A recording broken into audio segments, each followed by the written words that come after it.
a lot of my work recently has started to center around the term modernity, looking at its analytical usefulness and the politics that is played out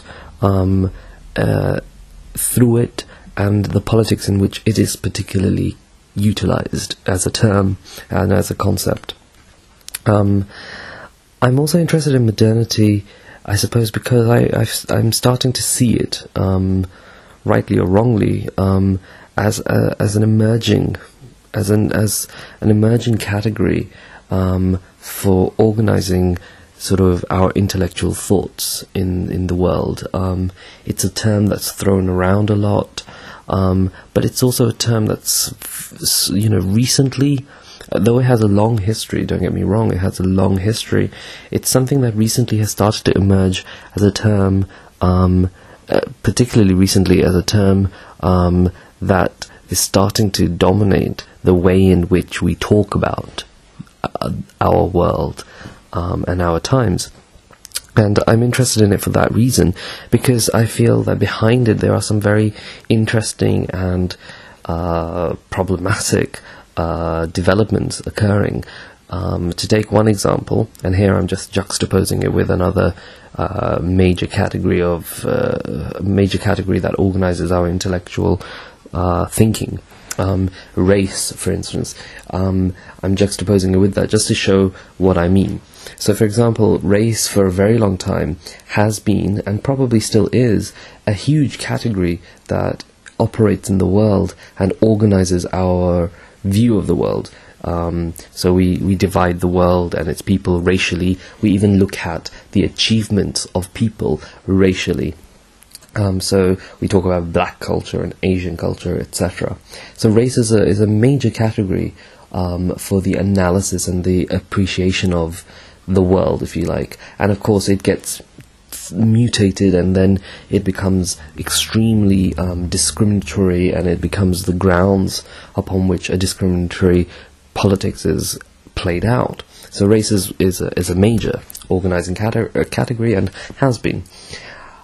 But I think there's a change also occurring with, for example, of course, a fringe, the racist right-wing groups on the fringe, of course, still operate a very racial discourse, and in those circles, racism still is a huge issue. But today, predominantly with the kind of PC political correctness that is dominant, and I don't use political correctness in a derogatory sense. I think it has many uses, and it's rather helpful in some ways.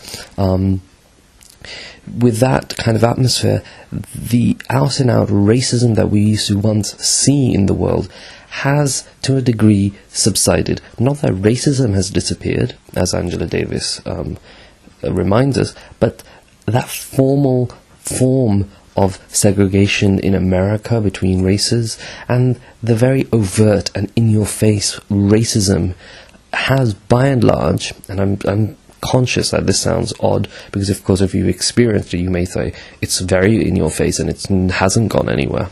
But I think still there is some credibility in saying that it's been made disreputable. I think that's the way to put it. It's been made disreputable.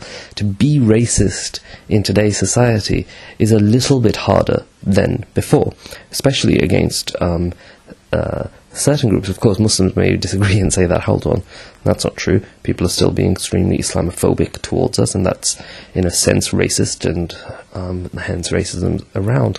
But I would argue that one of the ways in which discrimination currently is being practiced is not necessarily within a racial arena per se, or within racial lines or parameters, but actually within historical and cultural parameters.